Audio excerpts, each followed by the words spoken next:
प्राचीन ग्रंथों में एक सेतु का जिक्र किया गया था, एक सेतु जो समुद्र को पार करता था, जिसे देवताओं और योद्धाओं द्वारा निर्मित किया गया था। लेकिन सेतु तो पानी के ऊपर होना चाहिए। राम सेतु समुद्र के नीचे क्यों है? सदियों से राम सेतु लहरों के नीचे पड़ा हुआ है, महाकाव्य का एक मौन प्रहरी बनकर। इसका अस्तित्व मिथक और वास्तविकता के बीच की रेखा को धुंधला कर रहा है। इस वीडियो में हम इस पौराणिक संरचना के सबसे गहरे रहस्यों को उजागर करने जा रहे हैं। भारत और श्रीलंका को बॉक्स स्ट्रेट ने अलग कर दिया। भारत के दक्षिण पूर्व में रामेश्वर द्वीप और श्रीलंका के उत्तर पश्चिम में मन्नार द्वीप स्थित है। इन दोनों द्वीपों के बीच लगभग 30 मील लंबा सेतु है। हालांकि यह अब समुद्र की सतह पर नहीं तैरता है, लेकिन एक समय था जब यह समुद्र के ऊपर ही था। 1992 में प्रकाशित एनसाइक्लोपीडिया ऑफ हिंदू वर्ल्ड में बताया गया है कि यह सेतु 15वीं शताब्दी तक समुद्र के ऊपर दिखाई देता था। उस समय इसके ऊपर चलकर आ जा सकते थे, लेकिन 1480 के आसपास एक भयंकर चक्रवात ने सेतु को क्षतिग्रस्त कर दिया और यह समुद्र के नीचे डूब गया। वर्तमान में पानी के नीचे इस चूना पत्थर से बने मार्ग की गहराई कुछ जगहों पर बहुत कम है। कुछ स्थानों पर इसकी गहराई 30 फीट से लेकर मात्र 3 फीट तक है।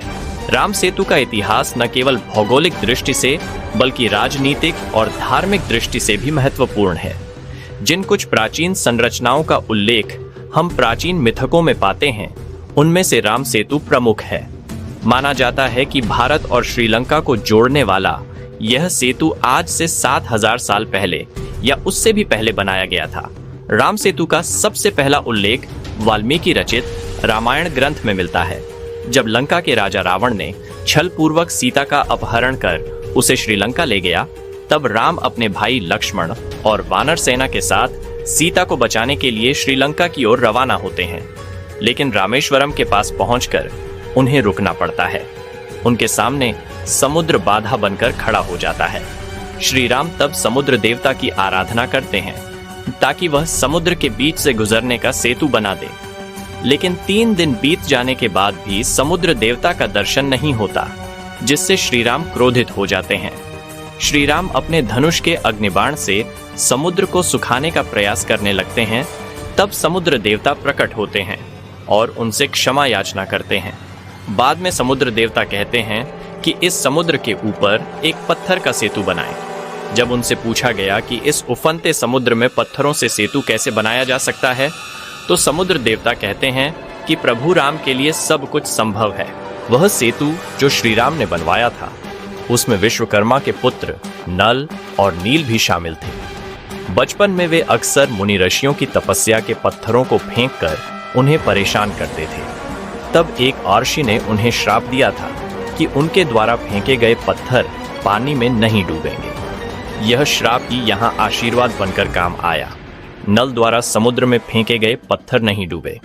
इसी कारण से कई लोग राम सेतु को नल सेतु भी कहते हैं। वानर सेना की टोली एक के बाद एक पत्थर लाकर इकट्ठा करती रही। मजे की बात यह है कि सेतु के निर्माण के समय सभी पत्थरों पर भगवान राम का नाम खुदा हुआ था।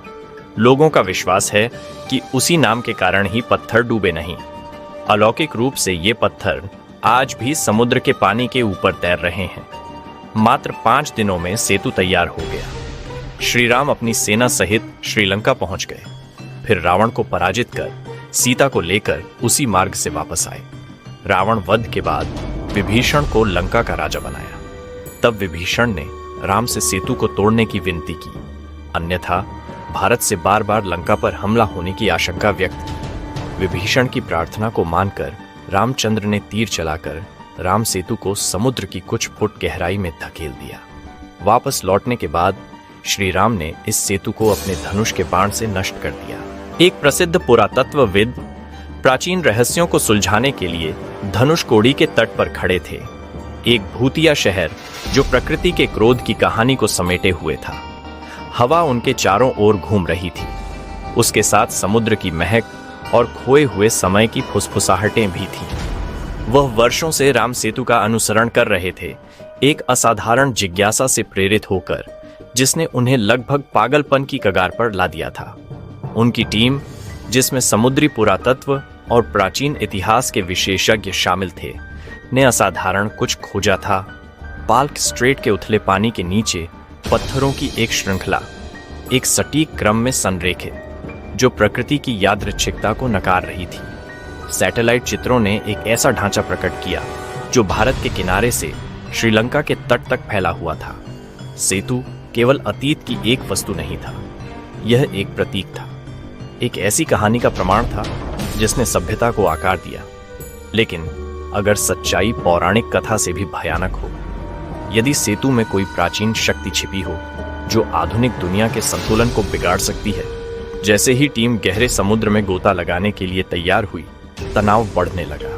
पानी धुंधला था, दृश्यता सीमित थी और धारा तेज थी। लेकिन आर्यन अडिग थे। उन्होंने अपना डाइविंग गियर पहना। भय और उम्मीदों के मिश्रण से उनका दिल धड़कने लगा।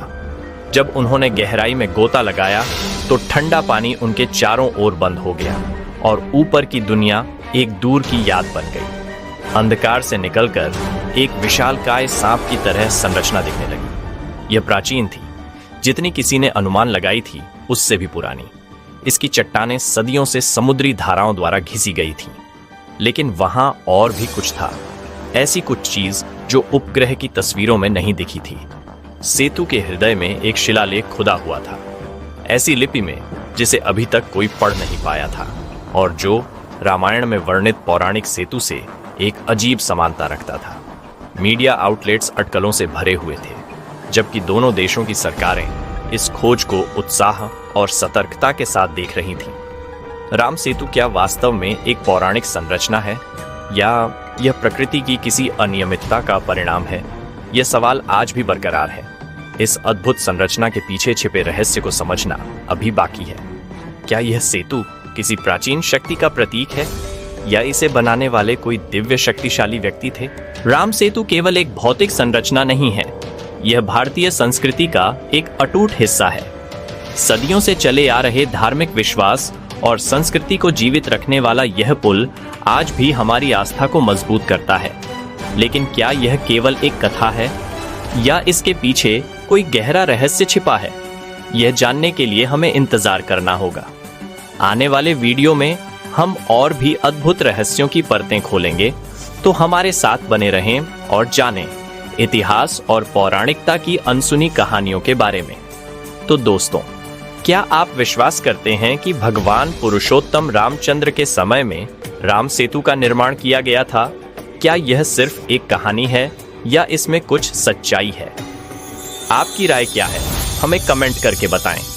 अगर आपको यह वीडियो पसंद आया हो तो लाइक और शेयर करें और हमारे अगले कहानियों से जुड़े रहने के लिए हमारे चैनल को सब्सक्राइब करना ना भूलें।